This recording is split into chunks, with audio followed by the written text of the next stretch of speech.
According to Variety, each episode of House of the Dragon cost under $20 million.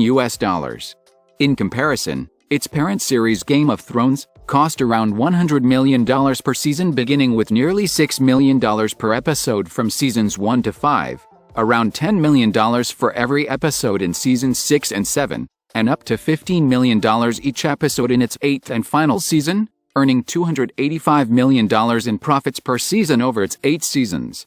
The overall production budget of the first season of House of the Dragon was nearly $200 million, while the marketing budget according to Deadline Hollywood was in excess of $100 million, comparable to the marketing budget for a tentpole theatrical film. The budget was expected to be in the range of $100 to $150 million per season, and was likely to eventually exceed $1 billion, which would make it the most expensive television series ever made.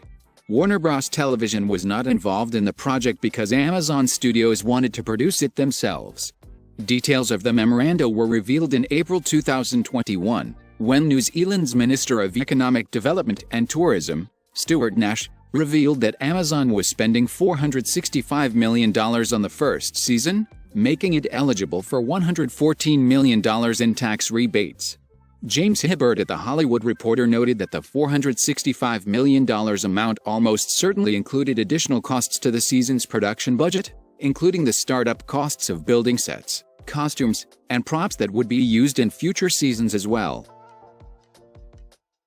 Amazon announced that The Rings of Power had been watched by 25 million viewers globally in the first 24 hours, that the first 2 episodes were available on Prime Video.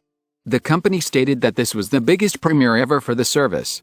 It was the first time that Amazon had publicly stated viewership data for Prime Video, and the company did not specify how much of an episode a user needed to watch to count as a viewer. The day following the series premiere, HBO claimed the episode had been viewed by an estimated 9.9 million viewers in the US on its first night of availability, including both linear viewers and streams on HBO Max, which HBO said was the largest single-day viewership for a series debut in the service's history.